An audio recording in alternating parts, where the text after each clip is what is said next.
From a verified trader with almost a decade experience in the markets. So I am essentially a directional trader. I am trying to get in on a trend. I use trend lines as a tool. When I get the indication that we are getting a trend reversal, I'll get in on that trend. When that trend is over, I'll get out, consider getting into a new position, and then rinse and repeat. So I'm just essentially following the price. Introducing Tori Trades, a verified trader who's made hundreds of thousands of dollars from the markets, and in fact in the last year placing only 6 swing trades to hit that 6-figure profit mark. I don't go lower in time frame to look for an entry. I will always go higher though. When I did try to look for confirmations in lower time frames and then go back to the 4-hour, it was getting messy. So when I found I could stay in the 4-hour time frame, that's as low as I'm going. But if I need additional confirmation in the daily, in the weekly, in the monthly, just looking overall trends, that's where I'll draw my trend lines. So when I'm trading something new, I will. For new traders, you got to have a constant, because if you're going to change time frame strategies and you've got too many variables, you're not going to be able to see what needs to be modified. This year, if we're being totally honest, was very easy. I wasn't second guessing entries. To be honest, I slacked. You started off with what balance? 110, so 100. almost doubling an account. When it comes to navigating the markets, you've been doing it for a decade and you have transitioned your style over time. Now looking at the way you trade, have you found your final form, or is there certain things that you're still interested in learning? That's an interesting one.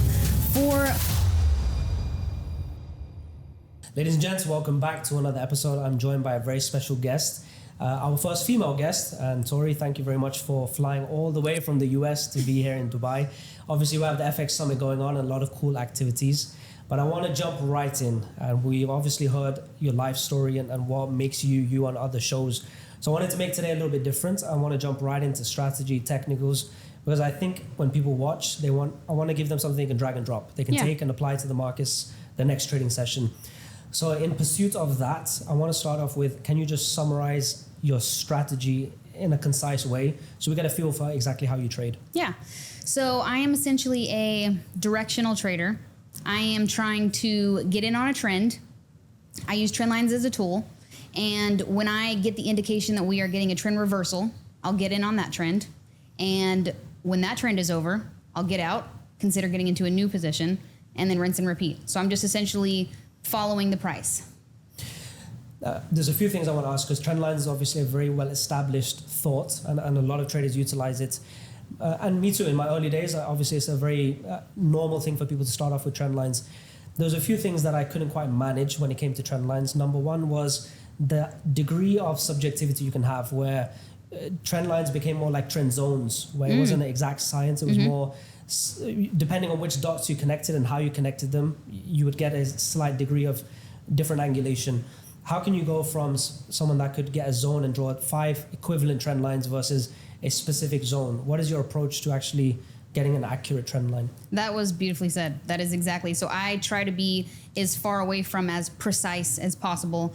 I don't use the magnet tool, on TradingView, where it snaps it right on the very low of the wick. I try to make my trend lines as thick as possible, 4 pixels. They are subjective, which is what I love.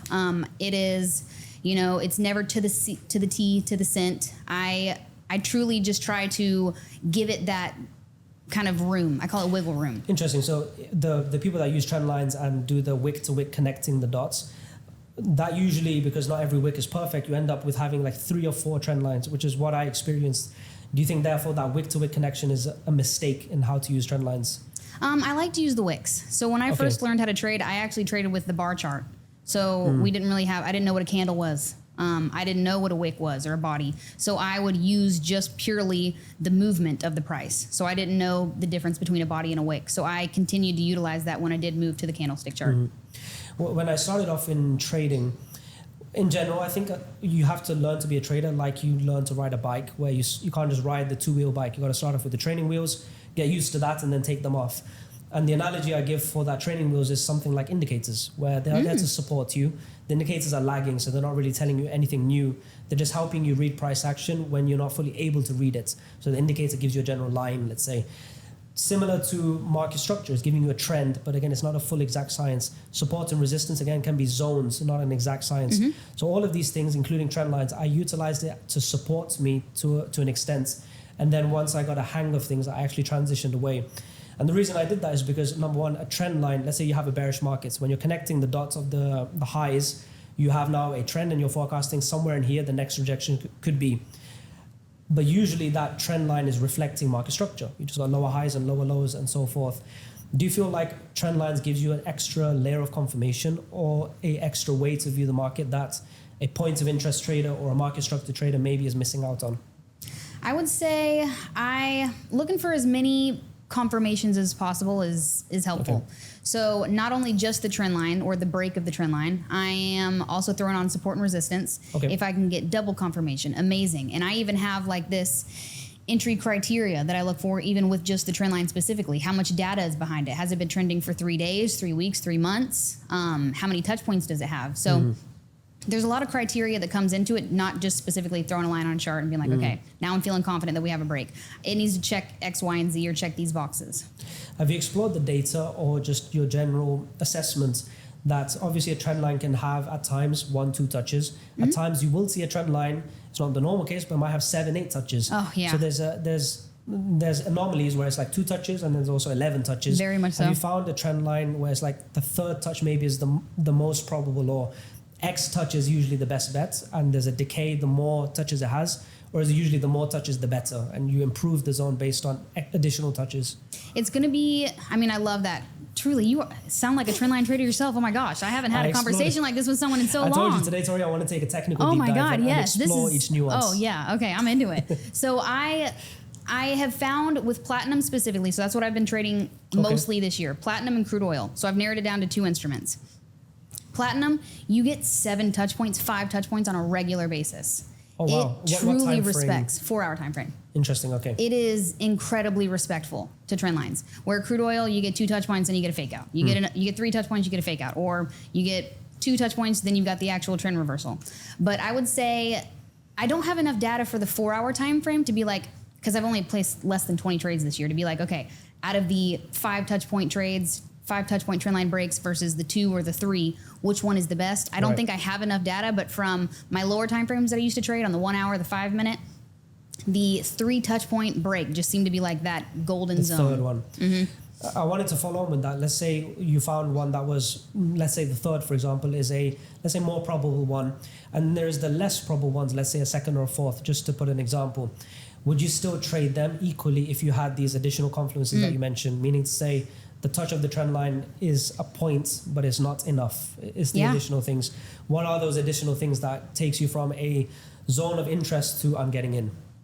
It's going to be, so I've taken this year a lot of 2 touch point breaks, but they also met all the criteria. And there's also a level of intuition that comes into play. Like if I get the break of a 2 touch point trend line, no, that's not A+, but maybe platinum, all year has been above this level, and it's just, it seems as though, I'm saying, it may not sound very articulate or educated, but it seems as though the price of platinum wants to gravitate, above this level. So maybe I get a break of a downward trend line that only has 2 touch points, and I'm still more inclined to take it because maybe I have a long bias this year. So there's going to be times where I do take the 2 touch point break, but if I've got double confirmation, if it's also crossed, support and resistance, if it's been, maybe it's only got 2 touch points, but it's been trending in this direction for 2 weeks, I'd still be inclined to take that. So I want more confidence and confirmation and maybe just like a 2 touch point break versus if it's a 3 or even more, I don't need the additional confirmation. Like that's the confirmation. And then the confirmations that you do have, are they like rejection patterns, a head and shoulder and so forth, or is it candlestick patterns? What kind of thing takes you from a zone to an entry? So I am not educated in the patterns, so I'm not sure I know what a head and shoulders is just because it's all over Everyone social media. It, yes. But yeah. The candlestick patterns, I don't know what they are. It is purely just how much time is behind the trend line, how many touch points. I'm using the wicks of the candles. So I guess answer is that I don't use the patterns. Fair enough. And do you that when you have a high time frame trend line like a 4-hour, and then this is the next zone I'm interested in to sell, would you then go and see additional trend lines and lower time frames to support like trend lines on top of trend lines? Is that so I don't go lower in time frame to look for an entry. I will always go higher though. So that's where I found myself getting messy over trading, is when I did try to look for confirmations in lower time frames and then go back to the 4-hour, it was getting messy. So when I found I could stay in the 4-hour time frame, that's as low as I'm going. But if I need additional confirmation in the daily, in the weekly, in the monthly, just looking overall trends, that's where I'll draw my trend lines. So when I'm trading something new, I will do the top-down analysis. I'll do monthly, weekly, daily, then stay in the 4 hour. So there will be additional trend lines drawn in different time frames, but never lower than the 4 hour. Interesting. When you are trading a 4 hour and above time frame, and usually because trend lines are not exact science, therefore you have a reasonable stop loss to give yourself breathing room and a buffer against previous zones. As a result of that, there's two things that come to mind. Number one is you're going to have a long time for the trade to play out because it's 4 hour price action. So for you to, let's say, make that new lower low, it could be a couple of days, weeks, and maybe even beyond. Right. That's number one thought that comes to mind. Number two that comes to mind is your risk reward will be, I imagine, 1 to 2, 1 to 3 in that region. I don't trade risk to reward. So interesting. Okay. So when I'm in this trend reversal, I don't know how long it's going to turn in this new direction for. So that's been the kind of unconventional part of my strategy is that I know my risk. I know my initial risk, but the reward, I'm just trying to stay in this trend for as long as possible. So the entry is based on the break of a trend line, but so is the exit.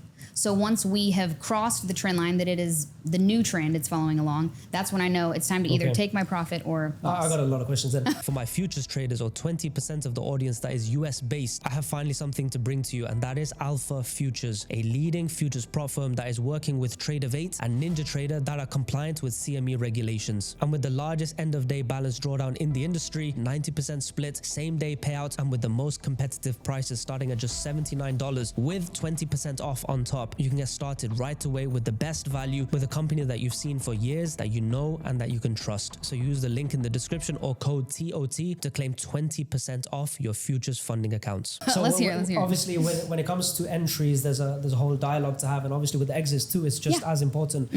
Now, just speaking anecdotally, when I was taking trades and I found a way to get good entries, I was still leaving my exits towards ideas. What I mean by that is I'd have these support levels that I see and I'd mark them out. Then I'd mark out counter trend lines and they would be there. Then I'd mark market structures, so new lower lows. Then I'll mark liquidity pools.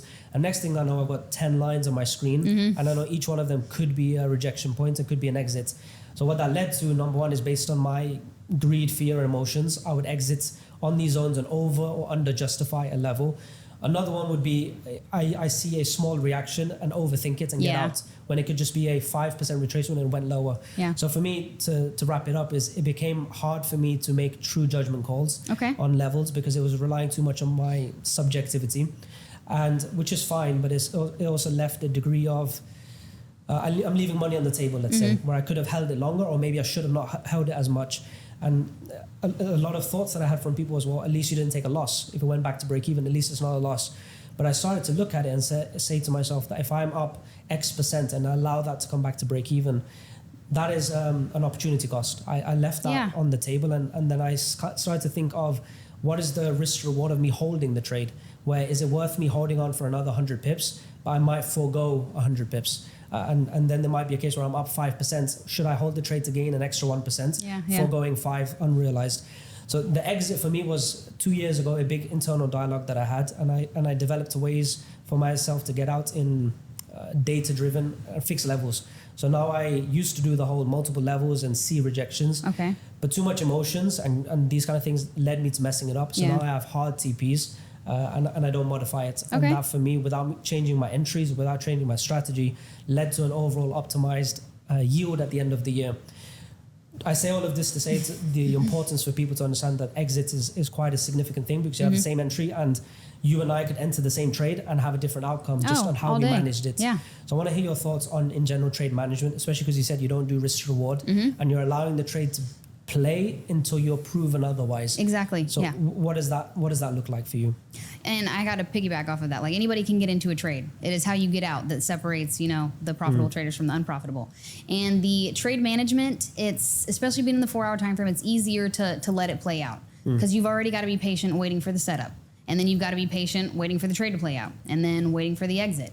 But it's essentially, the names that I give these trend lines. So once I've marked up my chart and I've done, my analysis on whatever instrument I'm trading, which is usually going to be platinum or crude oil, and I wait for the price to break one of these areas, one of these trend lines, and then it gets a name. So now it's either an action line or a safety line. I've tried to dumb it down as much as I possibly can to keep it as simple as possible. So the action line is when I take my entry. Safety line is what keeps me safe, and that's where I will trail my stop along. So eventually, if if this isn't a fake out, if this is truly a trend reversal, I get to trail my stop into profit. And it's essentially when price breaks that new trend line is when I will either take my loss or I'll take my profit. And it's pretty clear. So it's if it's going to trend along this new line, okay, as soon as it breaks and it's done, the trade is closed. So the cool part about my trade management and not overthinking it or thinking, did I leave too much on the table, or trying to predict the high or the low or the zones. And the zones, the support and resistance that as I'm coming into bigger trades, more risk this year, I have found myself clipping out early. And I've been trying to find more zones than I have been allowing the safety line or the trend line to play its role.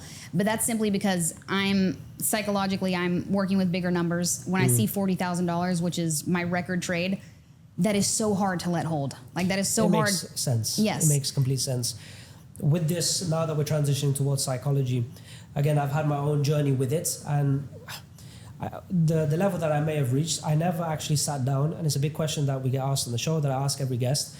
I've never found truly traders actually sit and study psychology or actually sit and address childhood traumas and do these kind of things. And obviously everybody knows the generic statements of work on your patience, go journal, go meditate, and cold showers and all these things. And I did that, and I started to realize all of these things were a form of escapism. I feel a certain emotion, let me go to the gym and go on a run. So I haven't actually dealt with it. Right. I've gone away from it. Yes. And escapism is not solving. And part of the act of, let's say, being patient is I can actually sit in front of the screen and watch and force myself to be patient. Yes. Or I just close my screen and walk away. Meaning to say that how you do the behavior doesn't matter as much as the behavior. Meaning if I don't know how to be patient, just find something to do in the meantime. So psychology for me was a whole journey. And a big problem that I started to face was the natural emotions that we all have of greed, fear, seeing big numbers and reacting towards that is all natural. And in the end, we are humans, we're not robots. So it's going to happen and we can't really do much about it. So you can either train the muscle, and I like to call that just immersion therapy. When you expose yourself to that environment more and more, you build a better trait. As they say, if you want to be a patient person, you just got to go through stressful times to build the trait of patience. So when it came to that, instead of me going through a whole journey on how to address my mind, I started to build technicals that would support my personality. What I mean by that is I realized I can't be the trader that will sit in drawdown for a week. And let's say I've got a 4-hour zone. I know my drawdown could be 40 pips and it could hang around for a week in my entry and then go towards my take profit levels. I know myself, and I know if I'm hanging around for a week, I'm going to enter in drawdown again. I'm going to panic when I'm 2 pips in profit and just mess it up. When the easiest thing to do was just let it play out. So I recognize that within myself. And as you're mentioning now, when you're seeing bigger numbers and it's going towards profit, all these overthinking thoughts of should I cut it early? Should I re-enter? Should I counter trade it now? And all these thoughts were not ideal for me.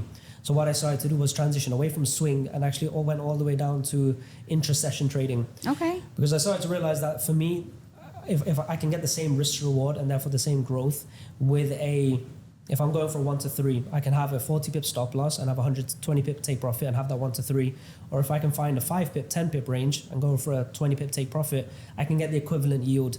But the benefits of that is if it's tap and go, because I've got a sharp entry, I'm going to hit my stop loss very quick or go towards profit very quick. Okay. If I break even sharp, then I've limited my exposure, and usually in a single impulse I can go towards a first take profit. Saying all of this to say that now I didn't have to address my psychology because I got instant feedback almost, so I know if I'm right or wrong. Whereas me doubting myself in a trade and thinking about it for a week was the issue. So now I resolved it through a lower time frame play. I can get satiated in the same way because I'm getting the equivalent risk reward but quicker.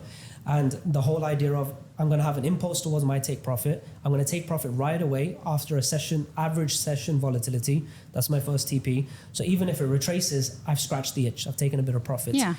So then I didn't have to deal with these heavy retracements. When you're a swing trader and you're up X amount and the risk reward is high and you see a normal, healthy 50% retracement, the numbers went half and then the thoughts come in. Yes. What is I've had these conversations with myself a lot. So I want to ask someone that is a swing trader and found success and profitability within swing trading. I'm sure you've navigated these thoughts too.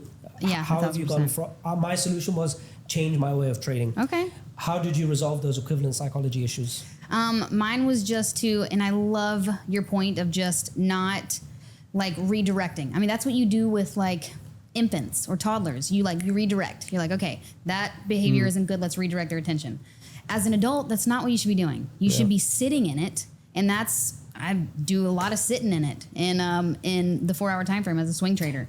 As in, you will watch the feelings unfold. Yes. So like, let's say that I have to be incredibly patient just for a simple setup. Let's say I missed the setup. There's FOMO happening. I already had to wait like 2-3 weeks for the setup. It's passed.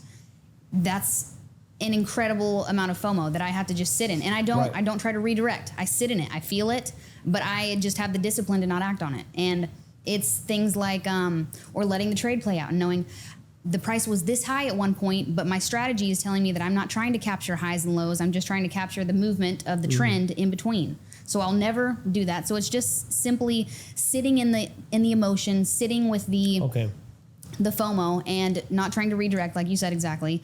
And you become incredibly self-aware.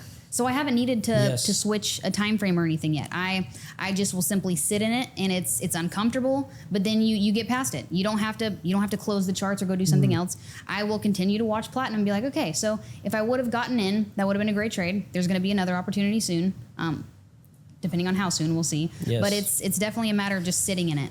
I think that advice may go over people's head, and I want to echo it because I'm a firm believer in what you just said. Because in the beginning, it might seem like, okay, you're going to feel emotions and you're going to force yourselves to sit there and heighten those emotions and be more susceptible to wrong decisions. And that is true in the beginning. But then as you develop the skill, I guess you're not being as impulsive as you may have used to be because you've developed the control to not do certain things. It brings me on to a point of, you mentioned in the earlier days, I think you were trading the lower time frames and now you've transitioned higher.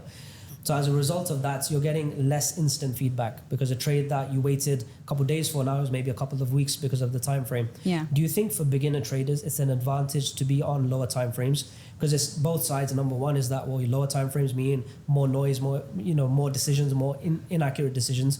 But at the same time, your goal at the beginning, if you're taking 20 trades a year on year one, it's going to take you a long time to actually find the base. 1,000%. But if you take 20 trades in your first couple of months, you know you're going to blow that account or mess it up. Your likelihood of actually making money in your first go is unlikely. So I think if people accept that way and they get quicker feedback, they can learn quicker and be redirected to right information and so forth, can be an advantage. That's the way you seem to have done it, lower towards higher. Is that something you would re-encourage to others? Oh, yeah. I think you kind of have to graduate to each time frame. Graduate up? Yeah. Interesting. So I would say trading in the 5 minute, I don't know about the 1, but the 5 minute, yes. Get the reps in. Like, absolutely. You have to get the reps in. You've got to buy, sell. You've got to incorporate whatever new strategy you're learning or trading.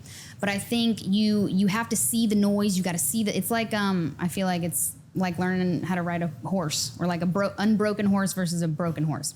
If you can learn how to ride a horse in the most untamed time frame, taken aback. Yep. Yes, but it's you gain more experience that way. So then you don't have to worry about the platform or the strategy. You've got those things down. It's just simply the time frame. So I think like graduating up. So if you're in the 5 minute and you've mastered it, or you found at least consistency and profitability finally in the 5 minute, then explore the higher time frames. Maybe it's the 30 minute. I went from the 5 straight to the 1 hour.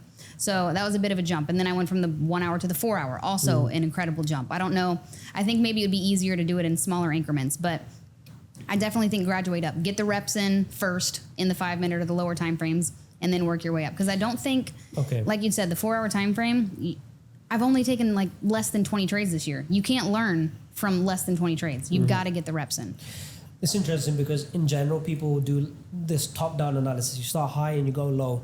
Your sense is more pick a time frame and rather work your way up.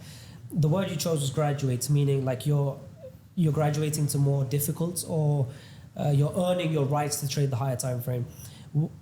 I would imagine people say, no, the lower time frame is harder because there's a lot more going on. It's harder to read. Why have you flipped it? And why is the higher time frames the place you end up, not the place you begin? I would say the lower time frames are difficult. They are tricky. And I think you still have to start there just to get the experience. Yes. If I didn't trade platinum or crude oil in the lower time frames, I wouldn't know it as well. I know what it does in the lower time frames. I know how much noise.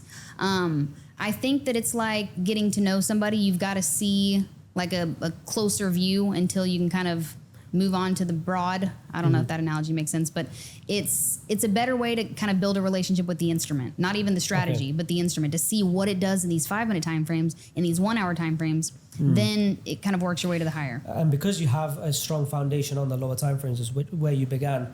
As you've moved on to higher time frames, instead of doing what you are, focusing on the higher time frames and letting that be your way, why are you not doing a multi-time frame read and a top-down analysis as many do? I don't think I have the brain power for it. Okay. Yeah. I mean, swing trading is still fairly new to me. I think next year will be officially 2 years of swing trading. Oh, okay. Which, I mean, sounds like a lot, but as a swing trader. Trading. Yeah. So it's actually a minority of your time in the market. Correct. Okay. Yeah. But I would say so I'm still fairly new to swing trading, so it still has taken a toll on me. Like, there's still times where I just have trade exhaustion just from holding like a trade for 3 or 4 weeks. And I'm like, wow, that was to be in drawdown, then to see it in profit, and then in the span of 3 weeks, and to know that there could be 3 weeks that goes by and you have made nothing. And that is so much time invested. So I'm still trying to master that. And I don't think a beginner trader can go through that. Like, I think it's very challenging because you could be trading for a month and you end up taking one trade and it end up being a loss. Then you're just like, I wasted a month. And it can really feel like that's it can feel burden. But discouraging. More importantly is, taking decisions can seem the mentally burdensome thing. But at the same time, indecision or not taking a decision is an art too. The act of not getting out of the trade and forcing yourself to stay in, despite all the ideas and thoughts that come in, it is challenging, which brings me to the question of, why transition away from the lower time frames to let's say intraday, maybe before, towards swing?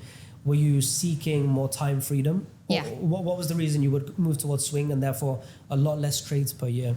So the crypto bull market is well upon us, and with opportunities left, right and center, why not utilize other people's money instead of your hard-earned money? So introducing to you the world's first crypto prop firm, Bitfunded. And they've partnered up with an exchange to bring not only the world's first crypto prop firm, but actually a prop firm that has an exchange-like environment. Imagine as if you're trading on Binance. With all the benefits that prop firms bring, with the leverage you can have, or hundreds of thousands of dollars in buying power, utilizing other people's money, so your total risk is just a couple $100 max, or as cheap as $79. And with the special offer that they have going on right now for you as a Titans of Tomorrow viewer, if you buy 2 prop firm accounts, you'll get a third one for free. So click the link below this video to head over to the Bitfunded website and start to utilize other people's money to benefit from the crypto markets whilst minimizing your downside. I would say the less chart time is the number one. I mean, it is incredible. I rarely have to just sit in front of my chart for hours. And it's all done on my phone now. So it's easier to look at a chart in a 4-hour time frame. So it's also the trends that are in the higher time frame just hold a lot more weight. If a trend line is broken in 5 minutes, so what? Like, it's such a small time frame, and there will be many of trends in the lower time frames that will get broken, and to see which ones it respects, it's better to go into the higher time frames. So I feel a lot more confident about my positions in the higher time frames, a lot less chart time, a lot less trades. So I think that was enticing, was just the time freedom away from the charts. I want to bring the word into this, which is fake out. Now, I want to discuss the idea of liquidity, and liquidity being zones where people's stop losses could be, and the market just tapping those stop losses and then seeming to go in the same direction. People justify calling it stop loss hunts. Whatever term you want to put towards it, have you noticed that has an effect on your trend lines? And maybe the lower time frames was maybe more susceptible to fake outs compared to higher time frame? Or what is your interaction with that term, manipulation? In the lower time frames, I had to have a lot more kind of things in my toolbox to help me in case of a fake out. A lot more confirmations, essentially, to help me feel confident about an entry, because I would get burned out on fake outs, especially in crude oil. Even on higher time frames, crude oil I'm still fairly hesitant when I get a break of a trend line in crude oil versus platinum, where I am just very confident. It is respectful of the trend lines. When we get a trend reversal, it respects that new trend incredibly. So if we're in consolidation, or if I get a few fake outs in platinum, I'll take it, because the amount of time that it does respect it, I excel. But in the lower time frames, I just needed a little bit more confirmation. So I needed to either wait for the retest, wait for the candle to close. I had essentially a checkbox that in the lower time frames, it had to be very close to the opposing trend line, the price, when it breaks, so that if my stop, which is going on the opposing trend line, if the price is close to it, I'll know very quickly, and it'll be kind of a small loss there. So a lot more had to go into the confidence and confirmation in the lower time frames versus the higher time frames. I'm not waiting for a 4-hour candle to close, so that's not going to happen. I am just, if I'm confident that we've got momentum in the break, I'm in. And obviously, if the trend line has met all the entry criteria, but lower time frames, I needed to be convinced a lot more because I was experiencing a lot more fake outs. Now, next door, you maybe have seen Bernd. He's obviously a very known trader, well known on the show, and his credentials obviously many times on the FTMO leaderboard. So obviously, I've had an in-depth discussion with him on the show about his strategy, and it seems like his approach is probably similar to yours. Really? From a technical base. Okay. But he is also a kind of person that doesn't really focus on the technicals. He's using very rudimental daily support level, a weekly point of interest, because he's heavily relying on fundamentals. And instead of trading, it seems like you're trading a few asset classes, a platinum and so forth. He's looking at everything to find the best opportunity fundamentally, and then using simple technicals to get in on an idea that is driven by fundamentals. Wow. Because he was also swing trading, and therefore on a one-day movement, I don't think interest rates is really driving today's New York session. Right. But the price action of the next 6 months is definitely driven by fundamentals.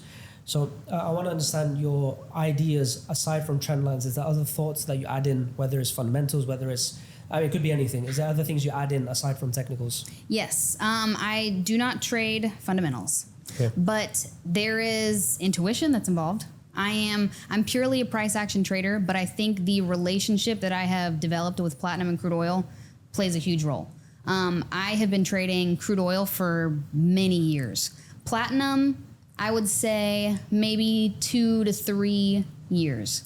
But I think my additional confirmation or my additional information is purely just the relationship that I've built with it. Just understanding an average movement for this specific instrument. Tendencies of how the pace it has. Yeah. The word for that, I think people have this idea that intuition is a fluffy word, because if you can't explain it and you can't tell people what it is, what is it? What is it? And I think the way to kind of look at it is, if you've seen something play out 1,000 times, maybe you can't.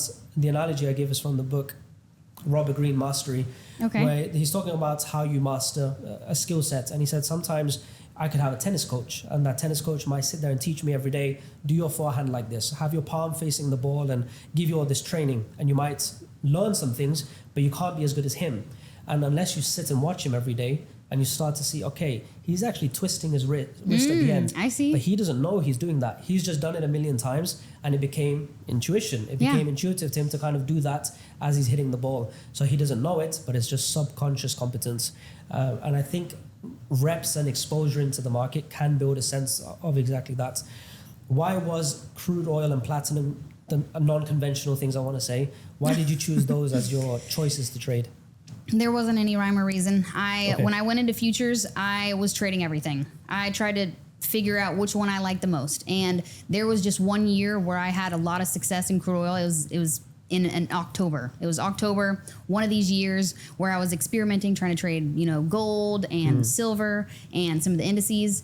And I found I had awesome success in crude oil in that one October. And I was like, man, this is it. So then I just continued to trade crude oil after that. Platinum, I had always had my eye on it. I don't know. Maybe it called me to it. It's such a weird thing to trade. But the price action and just with my strategy. So I like to continue to mark up my charts. So even if I'm not trading gold, I still have it marked up. I still like to know what gold does. Interesting. Okay. Same with the indices. Because there's correlations or not I would say more so gold and silver, less platinum, but there will be exceptions. But for the most part, gold and silver will correlate, but platinum will kind of do its own thing. But I think it just happened to respect my strategy, I think, and then I was kind of called to it. Fair enough. A lot of people say that USD CAD and oil have a inverted correlation. Have you found anything in that? Not really. No, I hadn't made that correlation. Okay, fair enough. When it comes to navigating the markets, you've been doing it for a decade, and you have transitioned your style over time. Now, looking at the way you trade, are you satisfied with how it is, or are you still creating new ideas and testing new ways? Or now that you're kind of found a way, you're transitioning away in the sense of your swing trading and maybe focusing on other things. Have you found your final form, or is there certain things that you're still interested in learning? That's an interesting one. For most of my trading career, like I had tunnel vision. Because I was already trying to, if you throw too many variables in, like it's very hard to see progress or to see what needs to be modified. So if you can keep the strategy the same and you're changing the time frame, then you can figure out what time frame works for you if you have one constant. So I think keeping it as simple and constant as possible is incredible. But now that it's been 10 years, like now I'm open to, okay, let's take a look, at all of this data. And especially since I'm still new to swing trading, there could be things that are modified, figuring out, a 2 touch point break versus a 5 or a 3. So I'm open to being more kind of picky about my entries and gathering some data to see, okay, which one of these do I like best? Am I more inclined to take, 2 or 3 or 4 touch point breaks? So I think I'm open to it, but for new traders, you got to have a constant, because if you're going to change time frame strategies and you've got too many variables, you're not going to be able to see what needs to be modified. So out of the dozens and dozens of prop firms that exist in the whole space, who can we really trust? Whether they use slippage, whether they use types of drawdown, unrealistic trading conditions, every single prop firm has hidden tricks. So after thorough research and speaking to a lot of traders, Alpha Capital is definitely the best prop firm in the space. So apart from their no commissions, low spread, no slippage, great reputation, never denying a payout, because you are a Titans of Tomorrow viewer, you get a special discount on every evaluation just using the link or using the code TOT for Titans of Tomorrow. Now, your journey in the markets, I would say, is quite different to most, because most come online. They see the million people online. They try and learn a bit from everyone. And it can be, it's a difficult thing, because my background is academic. I went to university for a long time, so my approach to the market was an academic approach. Okay. I thought to pass my exams, I had to read a lot of books and learn as much as I can to arm myself to pass the test. So when I came to the markets, I thought more information and learn as much as I can would serve me best. And as you've just mentioned, it's maybe not a case of how much you know, because you can have a million ideas and maybe end up in the analysis paralysis, or just overthinking things. Or more importantly, if you have 20 reasons to get in and you only need 2 of them to execute, out of 20 things happening, 2 will always be there. So you can always justify an entry. Right. So sometimes having too much information can be to your detriment. And I think a lot of people coming into the markets, they see 1,000 courses, they see 1,000 mentors, they see 1,000 styles. And the natural approach is watch podcasts, watch YouTube videos, and learn a bit of everything. And then take what they've learned and on their own, with a naive mindset, because they're new traders, try and figure it out and throw things and come to the market and throw things and hope it works. Whereas your journey was more, as you said, tunnel vision. You had your uncle that was guiding you and giving you a specific approach, and you were not necessarily allowing outside information to develop your thoughts. Looking back, was that a advantage and something you're thankful of? And how would you encourage others to do something similar? I think there was a quote by Bruce Lee. I could be wrong, but it was something similar to, I am not scared of the man who learned 1,000 different punches. I am scared of the man that did one punch and mastered it 1,000 times. Yes. So that is the same concept. I am so thankful that I just stuck with it. I didn't care. I didn't care about the other strategies. I had somebody tangible in person showing me the lifestyle, showing me the results. I didn't care what everybody else is doing. Like, I just wanted his success. And the coolest part is when I learned the goal that I was looking for. So you've got to have a why. You got to have a goal. Like, what is trading going to get you to? And I just wanted to do what he did, which he didn't have fancy cars. He didn't have a crazy house. I mean, he had a nice house on the water. But the biggest thing was, he was home all the time. It blew my mind. I'm like, why is your dad not working? To my cousins. Yeah. He was home all the time. I wanted that. I wanted to be the one that took the family on trips or road trips. So that was my goal with trading. I never associated it with, I get these material things. I got to be home. And so that kept me from caring about what other people did. Like, I just had my eye on the prize. It was, okay, I want that lifestyle, and somebody is actually doing it that I can trust fully. So I think I'm incredibly grateful that I had the tunnel vision, that I didn't care what other people were doing in the markets. I didn't care to try something new. Even if I was failing, I was like, I could call him and be like, okay, I feel like I don't have this. I don't have it down. He would encourage me. So I think just knowing that even though it's not working right now, everything he's teaching me, he doesn't have an agenda. Like Yes. he's not going to try to teach me something that's incorrect. Like he wants to see me succeed. So I had full trust in my mentor and in my system. So I think I am incredibly privileged to have had tunnel vision. Well, when you see most communities, let's say a community has 1,000 members, there's not a single community on earth that has 1,000 members and all 1,000 are successful. And I think that's law of averages. That's just humans. You can't have everyone at a degree of excellence. But when you see communities that have 1,000 people, it's a guarantee you'll have 5 people that are incredible, and you have a portion of people that are just lazy. They don't put in the work and therefore will not meet the results. And then a lot of people somewhere in the middle. And I think when you have belief into your mentor, let's say, that could have a hand, which I want to ask about. Because if you have different type of learners, and again, it's from another book I just forgot, but it was like you have an absolute winner's mindset. So the analogy in the book was, I think his name is Robert Bannister, who was the first person on earth to do the 4-minute mile. And before him, it was deemed scientifically impossible to run a 4-minute mile. And despite the best shoes and the best everything, no one had done it. And then he had this winner's mindset of, I don't care what other people say, I will find a way. And then he broke it. And then what happened right after that is many other people broke the 4-minute mile. And those are the second category of people, which is if other people can do it, then I can do it.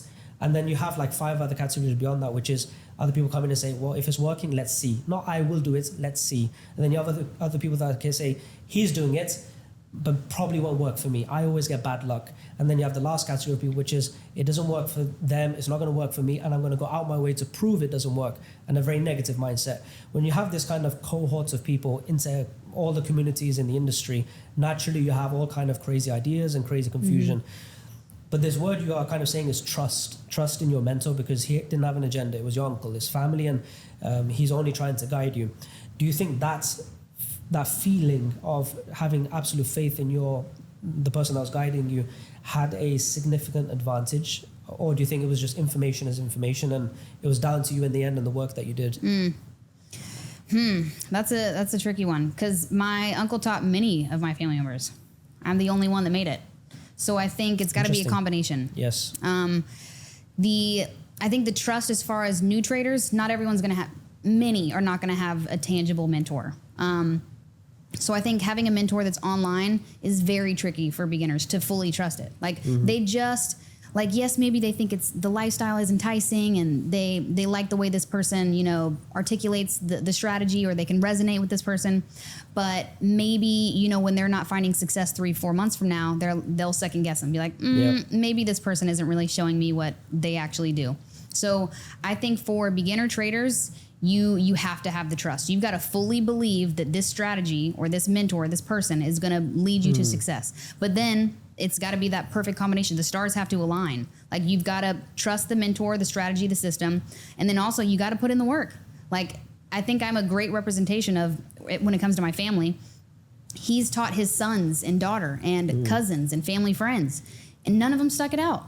But it's the same thing. He taught all of the other family members and all the other friends the same strategy.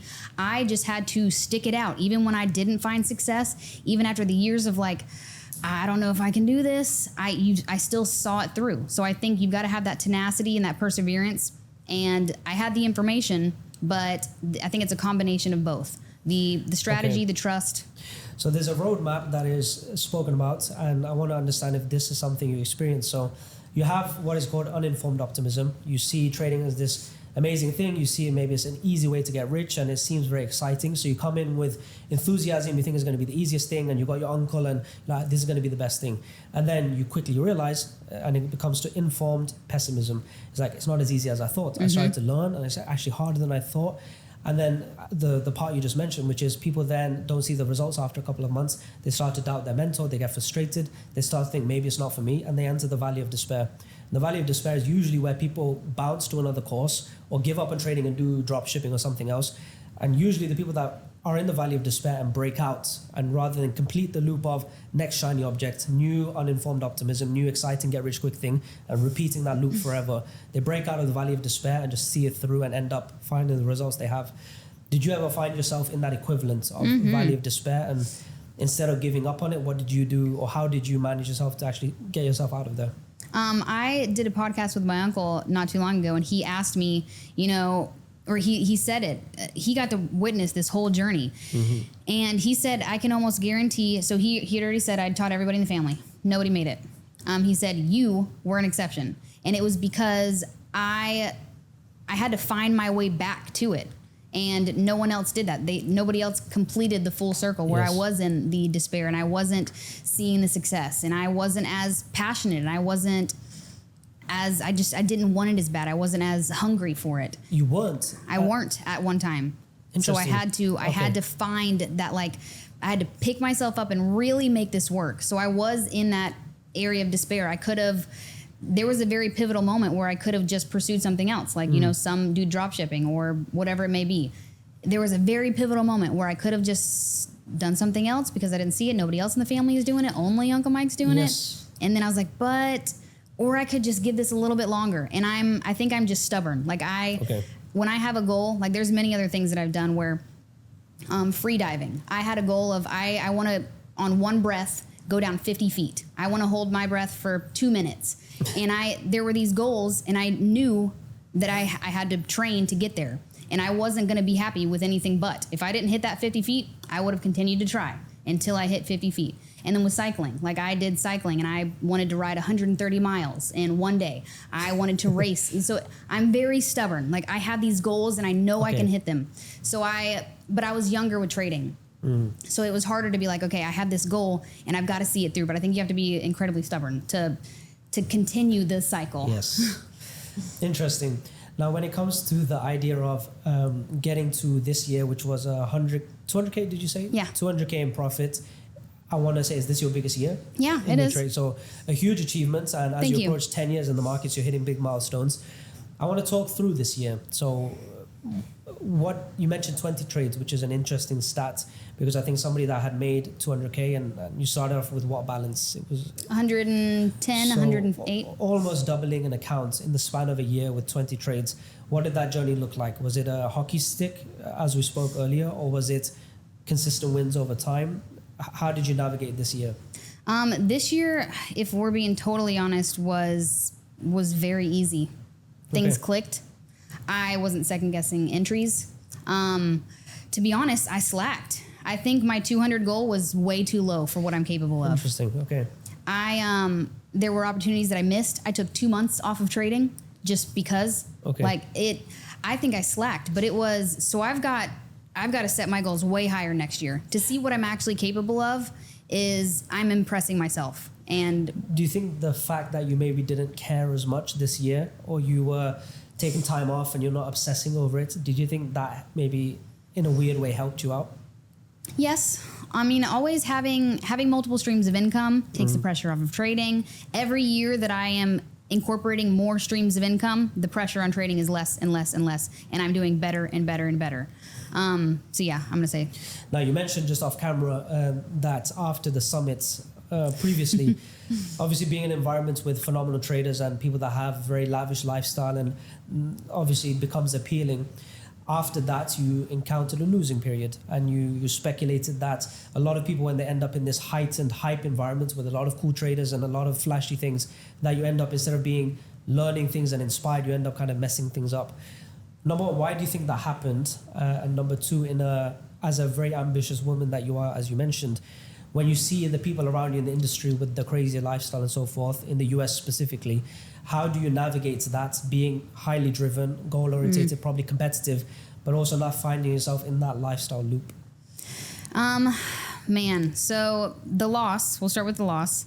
I think it was the first time that I got to see these other traders in person, and the comparison was, I compared myself to every other influencer trader, and I'm like, they have been trading for just as many years as me, and they're doing $100,000 trades. And I'm like, that is so discouraging to know that I've been trading for just as long as you, and I'm only making $10,000 trades, $15,000. At that time, I wasn't hitting the 20,000, the 30,000, the 40,000.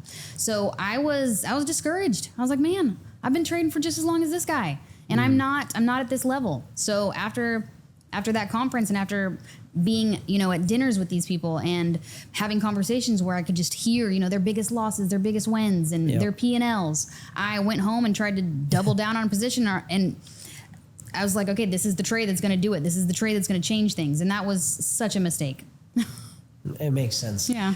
This year, when you have your record year, did you encounter any specific losses or challenging moments? I had losses, yes, but the losses I had this year, I felt incredibly confident about. To be honest, very proud of. That they were just purely by the book. There was no, I mean, maybe it's just, there weren't too many losses this year just because there also weren't too many trades. Yeah. It wasn't that I had planned to only take 2 losses this year, but I was incredibly proud of the losses I took this year, purely by the book.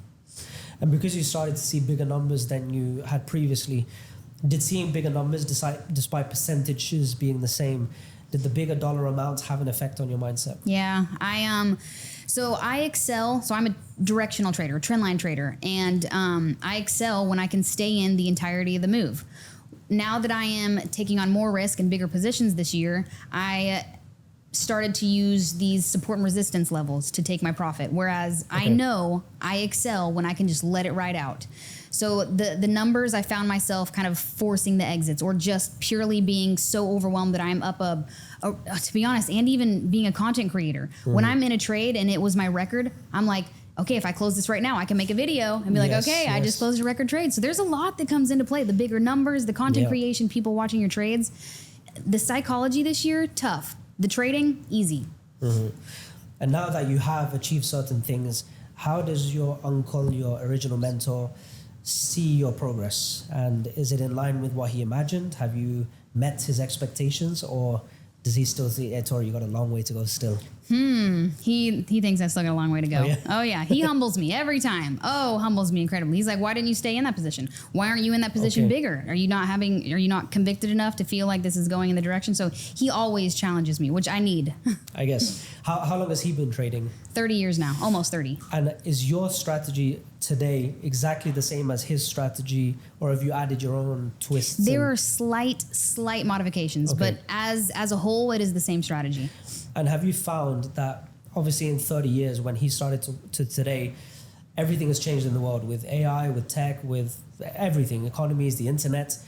Have you found that his strategy and now your strategy is something that is applicable over time?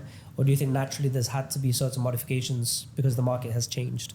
I think, he's a great example that 30 years of trading, he's traded the same strategy. He's gone through 30 years of market conditions. So he's been able to apply the strategy through many different conditions. So I think it is truly a very universal strategy. Now, I want to touch on a topic which I wasn't sure if I was going to, but you encouraged me at the beginning. So hopefully it's not taken the wrong way. But we are in an industry where the vast majority of traders are men. And because you are the first female guest that I'm having, I want to take the opportunity to explore. Let's start off with why. Why are there so many male traders and not so many female traders when seemingly the opportunity is equal for everyone? Yeah. The markets don't care. So that's the cool thing. Markets do not care if you're male or female. But I think this is something that after last year at the last conference I went to, I got to visually see it's male dominated, and obviously so is finance in general. And that's just that's the way society is. The man is the controller of the finances. That's just how it's been for many years. And yes, we're seeing this shift, but I think naturally that's why, just because finance has always been male dominated, men have been in charge of the finances. So that's why I think it's probably going to take a very long time for it to be like this equal kind of thing. But after the summit, I really tried to wrestle with this and just figure out, I've been trading for 9 years. So have these guys. What makes me different? Why am I not at this level? And I really wanted to internalize it and see, okay, is it the way I was brought up? Am I too risk advert? Is it the chemical makeup of being a female that is keeping me from, risking it all? It doesn't have to be that extreme. I was actually thinking the opposite, which is you have entered an industry and you've performed in an industry where other females would maybe not dare enter. And for the example you gave your sister, where she had access to your uncle too, she learned some things, but she never pursued it. So I'm not so curious on your performance against other men. I'm more curious as to why you have entered the markets when other women usually don't. I never thought, like I'd mentioned before, very goal driven. Yes. I never, just because it was my uncle teaching me and not my aunt, I never thought I can't do what he's doing because he's my uncle. Or if maybe my aunt was teaching me, I would be more inclined to pursue it harder. I think I'm maybe a female that just is very goal oriented, regardless of whatever industry it was going to be in. I knew I was going to reach this goal. I'm going to throw an idea and let me know if it makes sense, Sure. which is men in general, especially in this generation, we are brought up with social media, and therefore we are used to scrolling through rich men and very red pill men, which are get jacked, get rich, get girls, and that kind of messaging. And as a young man who is very impressionable and maybe doesn't have a strong father figure, it's very easy to edify these people and say, I want to be just like him.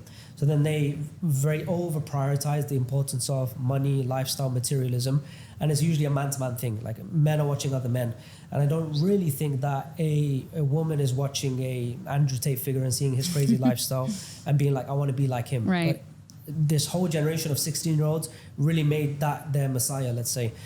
And I think how impressionable men are to goals and also what they are consuming can eventually be the anchor that they hold, meaning to say that they get into trading not because they were particularly interested, not because they had an uncle to guide them, rather they got in because they saw it was a way to get rich. So when you enter something with the sole outcome to buy a Lambo and do these things, my initial route is I'm a dentist. So when I got into that career path, although the financial side of dentistry can be quite high, I didn't enter thinking, let me be a dentist so I can go to a club and then have a bottle show and buy a Lambo. It was more honest intentions. But when traders come in, it's for sure most young guys are getting into trading so that they can buy that Rolex.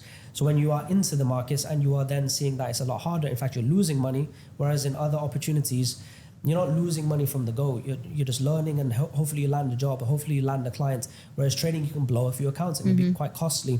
And when you have this gap between extreme lifestyle, extreme desire for men, and then the reality is quite harsh that you're not making the money right away, that can be quite an emotional side for men. And usually men are not as emotional, let's say. As a woman, I want to understand how you interact with that side of things, which is the status side, the lifestyle side, and all of these things which are like the low-key, the appeal for a lot of men. And when you look at the industry, it really caters to that. When you look at prop firms, why are they putting leaderboards? It's for men to compete. Oh, I see. Maybe you don't have a huge payout, but you can boast to your friends, you can post on Instagram and get that validation. Or why do we get certificates when we pass an account? Is say you haven't actually made a payout, you just passed. But then you can show your family, you can show your friends, like, I'm that trader. So I think it's all to validate feelings, and usually those feelings are towards men because of the money attachment towards Forex or trading in general, sorry. How is your interaction with lifestyle and these kind of topics? And could that be a contributor to why it's male dominated? Yes. That's an interesting one. I think I was never big on trying to find my like role model on social media. So there was not a person that I wanted to replicate or wanted to be like, which maybe, I mean, it was maybe there were a few. Never traders. There was never traders. So I think the cool part is when my uncle taught me, I never dove into social media. Like I never tried to figure out who else is trading, who else is doing this. I was just, I mean, it goes back to the tunnel vision, but I think, I don't know, that's a really tricky one. I don't know. I don't know why the leaderboards don't entice me or the, or how I'm still able to make it, or I think nowadays, now that I am so much more heavily involved in the social media side of the industry, I'm struggling with the same stuff that newbie traders probably struggle with. The comparison. I mean, that's taken a toll on my trading now. I think maybe my journey was just later. So when I got into seeing the people on social media, it wasn't at the beginning, which is crucial. So it was closer to now. I want to ask about the emotions and the emotional effect of trading. And the way I want to take it is that obviously when you build traits in the markets, let's say you want to be very calm under pressure, you want to be very emotionless. Stoicism can come into it where you face a lot of emotions and a trader is able to kind of shut them off. And you can become quite rigid, cold, and that's an advantage in the markets. But the ripple effect of many in the markets can be that those emotions in the markets obviously are your emotions as a person. So I've found in my own life is that I've become very good at dealing with my emotions, and I've become very stoic. And these are all things I hear online. These are all things I've read in books, and this is all advantages as a trader, that I can go through turmoil, stress, loss, and not be phased, which my younger self was phased. Mm-hmm. So although it's became an advantage for me now, I've noticed the ripple effect in my personal life, which is I don't miss things as much. I don't get as excited or as sad. I can have problems in my life and not be as emotional. I've just become regulated and stoic, not only in the markets but elsewhere. And I've noticed in interpersonal relationships, the connection is not how it used to be, because I'm just a bit closed off. And I've noticed when I've discussed this, usually off camera with other men, I've found traders that are men, they're usually like that. They're not keen to just get married right away, or they're not keen to jump into emotional relationships, because I got shit to do. Mm-hmm. I gotta go and get that bag, and I gotta focus on myself. And they move to Dubai, and they hustle, and usually they do it as a pack with a group of men. So that environment is not a nurturing, wholesome environment. It's very goal-driven, ambitious, no time for emotion, no time for tears kind of environments, and that has an effect on real life relationships. I want to understand that from a woman's perspective, because as they say, a woman is a little bit more in touch with their emotions. They feel their emotions a little bit more. And I would imagine that therefore in the beginning days as a trader, you would be maybe more emotional. A average woman would be more emotional than an average man because of our biochemistry. As you've started to regulate that and become stronger in your emotions, have you noticed an effect outside of the markets on that? Yeah. I would say my uncle taught me at the very beginning stages that the emotions were healthy, and he actually didn't tell me to trade like a robot. He was like, when you get a weird feeling, or you've got that excitement, or maybe that when you're in drawdown, that fear, he said they were very healthy, and to kind of embrace them, sit in them. But yes, there were many times at the beginning, like that's easier said than done. You'll act on it many times in the beginning. But now that you've kind of gained the experience and you've sat through it, I think that really helps. When maybe that's a new concept. I don't know if many traders kind of will promote the emotion part of it, because I know everywhere I hear trade like a robot. No emotion, nothing. It's also to what we said earlier, that when we're taking a loss, go to the gym, go for a run, take a cold shower, but that's in the sense escapism. Right. You're not dealing with the emotion, and then you're actually manually building a wall for yourself, and that wall will also be apparent elsewhere. And I think in general, men are very good at treating emotions like an ostrich, that you just put your head in the sand and pretend that emotion isn't there. Yeah. Whereas I believe the women are a lot more adapt to addressing the elephant in the room, whereas a man is very comfortable just ignoring that elephant. Okay, true. When it comes to you saying that you kind of tackle these emotions head on, it's not something that I'm familiar with. And although people have said that guys get told this a lot, deal with your emotions, it's okay to cry and all these things, it's just not something a lot of men are used to. That's fair. And I want to understand, am I missing out on something? And how you navigate the same emotions I feel in the markets, and deal with it like a typical man would. How do you deal with those certain emotions when you are saying I deal with it head on? Yes. I have a very womanly approach when it comes to that. I am, a very self-aware, sit in your emotions kind of person. So that's hard to say to a man, to go to therapy, to sit with your emotions. I know that's weird, and that's not what society has taught men. But I'm not a man, so I don't know, but it's got to be tricky to I don't know if it's intimidating, but I think it's really healthy. It's got to be. But then maybe that's just what separates a male from a female. It's just, there's got to be, maybe it's beneficial in the family. So there's such interesting dynamic, and it very well could be healthy for a man to maybe not address certain things, or to be able to hold their ground in, those emotional situations where a woman can be a little bit more emotional. So I think it's beneficial either way. I am so glad that I'm in tune with my emotions, because it helps with my trading incredibly. I don't act on the FOMO. I've already experienced the excitement of being in a win and the devastation of being in a loss, but then just sitting in it and exploring it, understanding it. So outside of just trading, I'm very, therapy forward, working through emotions, talking through it.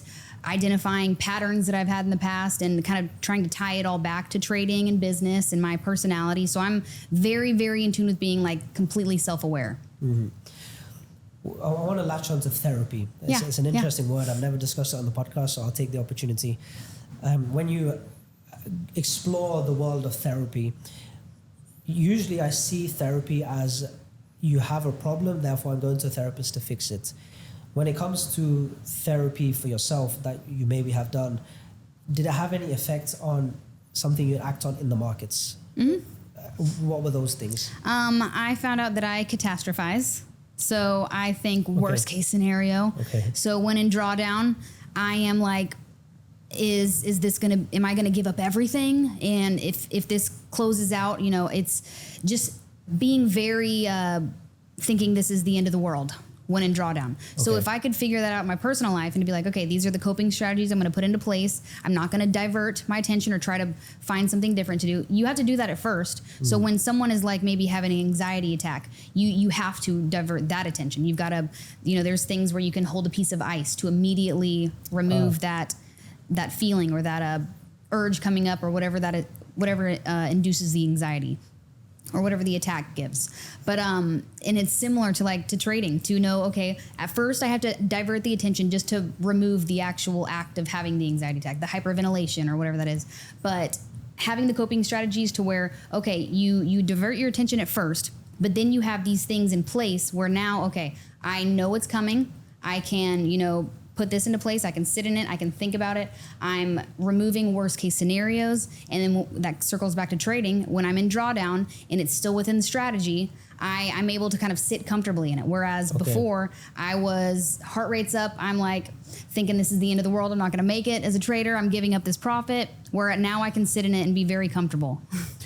I'll be honest, I've never been to a therapist, but I have explored a form of therapy through ChatGPT. Okay. And I'll sit there and kind of talk to it for an hour. As weird as this sounds, but it does give a lot of useful advice when you frame ChatGPT to be a therapist, let's say. And what I've kind of explored through that and some videos that I've watched is a lot of our adulthood anchors and problems and therefore emotions are usually derived from things that happened in our childhood. Mm-hmm. And from what I've read and seen is that a lot of therapy is orientated towards your childhood. Is there certain things that somebody that is watching could say, okay, if I've experienced X, Y, Z in my childhood, it usually leads to X, Y, Z behavior in the markets. Have you found anything as such? Just to give an example for myself is that when as I was growing up, my parents gave me an upbringing which is completely from a place of love, but it was always indirectly as a negative effect is I was given extra love when I had achieved something. So when I passed an exam, when I did well in school, I would be rewarded for it. So my young, confused, pubescent mind took that as my love became conditional. And this is something I've explored through ChatGPT and a few videos. And it comes out that I can end up, and people can end up with a mind that is got an awkward relationship to love. And therefore you can have a very independent, hyper-independent feeling because you know that your love is conditional on your success. So as a result, you will hyper-focus on success, not knowing that your parents love you either way. And that therefore it can take you into a realm of really seeking their validation. Yeah. So certain things that I understood was, even though I've achieved financially and so forth, when I've spoken to some people about it, they just bring it up and it's like, you've always sought your father's validation. And I don't know why, but that sentence at times just cracks me. And then when I looked into it, I realized although my dad gave me everything, he gave me support, he helped me through school, gave me extra tuition, that led to an effect of I really craved his respect. And the only way I thought I could get his respect and love was through trying to achieve as much as possible. Something that I've now looked into and looking to explore how I can rectify. These are the kind of things that I think when I hear the word therapy and real psychology. Do you have your own interesting interaction with something like that? Yeah. Okay. Thank you for using that example. Now I can relate this back. So I would say my upbringing was very talking about finances. So we'll bring it like very specific to upbringing and how it relates to trading. Finances was a very yucky thing to talk about. We never had enough money. We couldn't ask for this or ask for that. Or anytime we brought up money, it was very uncomfortable and it ended up being a fight between parents. So it was it was a very uncomfortable thing. Finances, money. So in trading, you have to, I mean, you'll have almost like a setback. If that's been something in your childhood, you're not going to feel comfortable or even feel worthy to get, you know, that profit or that gain, or to feel like you can hold on for these bigger numbers. So growing up and having a harsh kind of perspective when it comes to finances and money, you're going to have a little bit more to work through versus maybe someone that didn't have to worry about finances. So let's say kind of a scarcity mindset towards money. Yeah. And I'm sure a lot of people relate to that, because I think that's a more normal way to have an upbringing where money is tight in a family. And therefore you can always, I mean, I've had this too, where I always feel like no matter how much I've made, a voice in the back of my head of like, what if it was all just luck? And even though I've got years on my side, it's like, but what if it could all just change? And it's just a nagging voice in my head. And that's probably linked to something when I was younger, or my relationship to money, let's say. How did you go about addressing that now that you've identified this was maybe an issue for you? It was how dumbfounded I was that you could make money from just like a phone or a laptop. That was crazy. And then to see that you can also lose it though very quickly by just pressing buttons. But I think when I got an idea of like, this is, I removed so much of the need for it, or it just, I don't know the best, it seems fake. It's like, it seems weird. It's like, you can just press buttons and make money. So like when I could kind of gamify it and less like, this is my living, it's so serious. It made it easier because it just didn't feel, it's so detached. It's crazy that you really can just make money pressing buttons. Interesting that it is. I kind of want to round up the episode with final advices.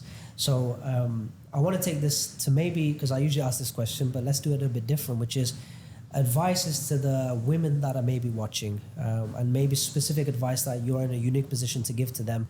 Something that you want to say to the few female viewers that we have. I would say there is no difference between you and a male getting into the trading space. Maybe society has made us believe that it is intimidating, but it is just another thing that you can learn to do. You can learn to ride a bike. You can learn to play guitar. You can learn to be a nurse, be a doctor. So you can learn to do this. It's just kind of believing in yourself, having that kind of headstrong mindset that I did, that I didn't care if I was male or female. I had a goal and I knew I was going to hit it. And I think that's the same for women. If they can have that goal and know that it just simply, at one point you didn't know how to do something, you learned and now you can do it. It's just kind of maybe removing that intimidation factor of, only guys do this or only guys excel at this. And I think if you have your mind set to reaching a goal, you can do it. You've just got to learn how to do it. There we go. Tori, a wonderful episode. I really enjoyed this. Thank you for joining us on Title. Thanks for having me. There we go. Boom.